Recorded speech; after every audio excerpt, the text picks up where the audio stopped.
Hello दोस्तों, तो कैसे हैं आप लोग। जेड डायनेस्टी के थर्ड एपिसोड में हमें दिखाया जाता है कि ग्यूली काफी ज्यादा नशे कर रहा था और वो काफी ज्यादा सेट था। वो कहता है 10 साल की जीत, सब कुछ पुराना और सूख चुका है, किस प्यार से जियो और किस प्यार से मरो। तभी वो शराब शराब कर कर चिल्लाने लगता है। तो बारटेंडर जो होते हैं वो आते और कहते हैं, मेहमान आप और नहीं पी सकते, शराब पीना सेहत के लिए हानिकारक है। आपका घर कहाँ है, मैं आपको घर छोड़ दूंगा।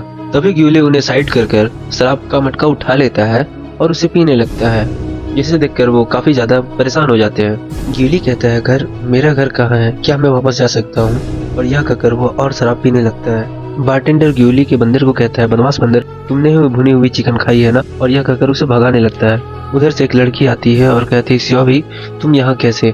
फिर वह अंदर जाके देखती है तो घोंसली सोया हुआ था। तब वह 3 आंखों वाला बंदर उसे बताता है कि अपनी महबूबा की याद में दारू पी के सो गया है। यार ये बंदर भी ना। तभी उस लड़की के दादाजी जाने लगते हैं। तो वो लड़की उन्हें कहती है कि दादाजी, क्या हम इन्हें भी साथ ले जा सकते हैं। तो दादाजी कहते हैं, हमने कोई संस्था नहीं खोल रखी है, तुम हर समय दूसरों को पनाह क्यों देते हो, इसके बहुत सारे दुश्मन हैं, अगर हम इसे ले गए तो हमारे पीछे वो सभी पड़ जाएंगे।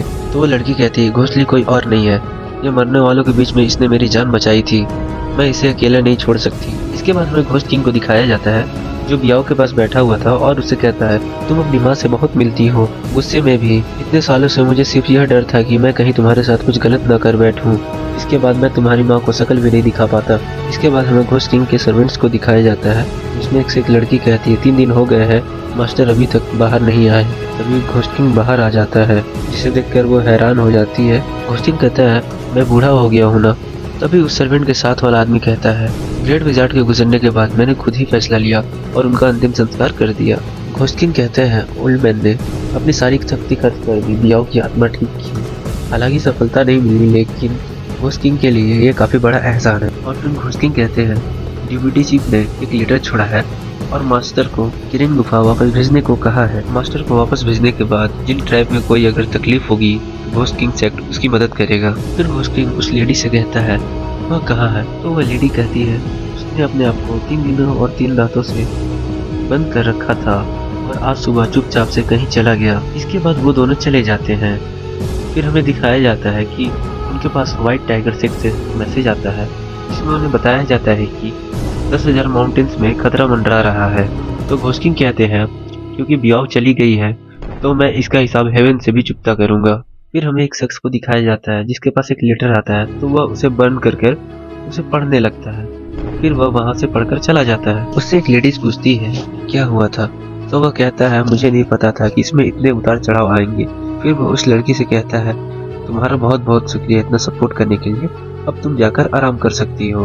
फिर उसके साथ वाली लेडी भी कहती है, स्वी तुम जाकर आराम करो। तो वह जी कहकर चली जाती है। इसके बाद वो दोनों आपस में बात करने लगते हैं। वो आदमी कहता है, जूनियर सिस्टर को लगता है मैंने जो पहले किया वो गलत था। तो वो लेडी कहती है, किस्मत का खेल था, मेरी जगह अगर तुम भी होते तो ऐसा ही करते। फिर हमें गांव का सीन दिखाया जाता है, जहाँ पर एक आदमी कहता है कि इतना अच्छा दिन कैसे अचानक से चेंज हो सकता है।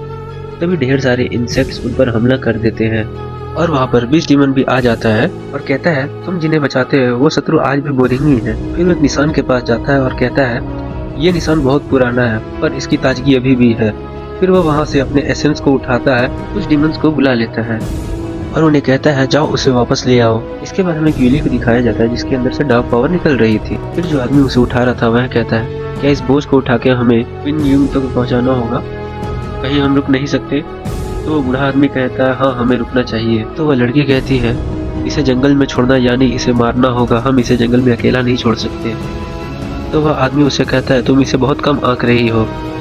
इसके बाद वह लड़की बोलते बोलते खाई में गिरने वाली होती है, तो वो ओल्ड मैन उसे पकड़ लेता है और उसे बचा लेता है।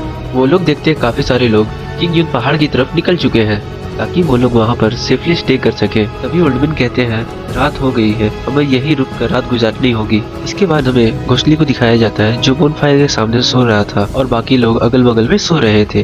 तभी हमें एक आदमी को दिखाया जाता है, जो शायद घोंसली का दुश्मन था, जो उसके सामने धीरे धीरे आगे बढ़ रहा था। वो एनिमी कहता है, घोंसली मैंने काफी समय से इस दिन का वेट किया। पर वो जैसे ही घोंसली पर अटैक करने जाता है, कोई पावर उसे दूर कर देता है। तभी सभी लोग जाग जाते हैं और वो लोग देखते हैं एक जाइंट एप वहाँ पर खड़ा है। वो जाइंट एप दरअसल थ्री आई मंकी था जो घोंसले को प्रोटेक्ट कर रहा था, जिसे देखकर उस एनिमी की लिटरली फटके हाथ में आ गई थी भाई। इसके बाद बीस्ट डीमन के भेजे हुए बीस्ट भी वहाँ पर आ जाते हैं जो ग्यूली को ले जाने आए थे। तो वो जाइंट एब उसे प्रोटेक्ट करने लगता है और उन पर अटैक कर देता है। फिर हमें ग्यूली को दिखाया जाता है जिसे काफी सारे हाथ पकड़ लेते हैं और उसे वहाँ से दूर ले जाने लगते हैं, पर वो जाइंट एब ग्यूली को बचा लेता है और एक पंच में उस डीमन को काफी दूर कर देता है। पर वो डीमन काफी ज्यादा पावरफुल था और वो जाइंट एब को इधर उधर फेंकने लगता है। तभी बीस्ट डीमन के एक इशारे पर वो डीमन एक बड़ी सी स्वॉर्ड जाइंट एब पे छोड़ देता है, जिसके कारण वो जाइंट एब काफी ज्यादा इंजर्ड हो जाता है। पर वो रुकता नहीं है और काफी सारे स्वॉर्ड से जाइंट एब पर अटैक करने की कोशिश करता है। तभी ग्यूली की पावर एक्टिवेट हो जाती है और उन सभी स्वॉर्ड्स को डिस्ट्रॉय कर देती है। जाइंट एब भी अपने नॉर्मल फॉर्म थ्री आई मंकी में आ चुका था। ग्यूली थ्री आई मंकी से कहता है तुम रेस्ट करो और मुझ पे छोड़ दो। फिर ग्यूली अपने स्टिक को निकालता है और उस डीमन पे अटैक कर देता है, जिसे देखकर बीस्ट डीमन कहता है क्या यह मॉर्टल है। ग्यूली अपने हाथों से कुछ साइंस को बनाता है, अटैक को ब्लॉक कर देता है। तभी बीस्ट डीमन के एक इशारे से उसके सील में क्रैक आने लगता है। तो ग्यूली कहता है ये पावर इतनी फेमिलियर क्यों है।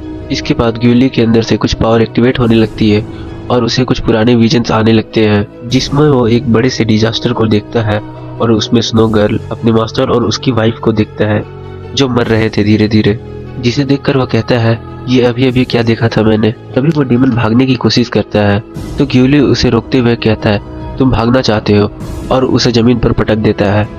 फिर वो अपनी छड़ी से उसे एब्जॉर्ब करने लगता है, जिसे देखकर बीस्ट डीमन कहता है इसने मेरे टेंट्रम को हरा दिया, यह बंदा काफी ज्यादा इंटरेस्टिंग है। डीमन के जाने के बाद वह लड़ती दौड़ती हुई ग्यूली के पास आती है।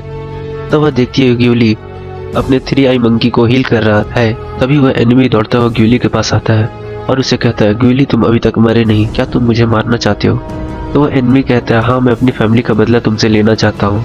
तो ग्यूली उसके तलवार के सामने आता है और उसकी तलवार को अपनी चेस्ट पे रखते हुए कहता है मारना है तो मारो, क्या सोच रहे हो। और उसकी चेस्ट से काफी सारा खून निकलने लगता है। ग्यूली कहता है तुम्हें मारकर क्या होगा, वह वापस तो नहीं आ जाएगी।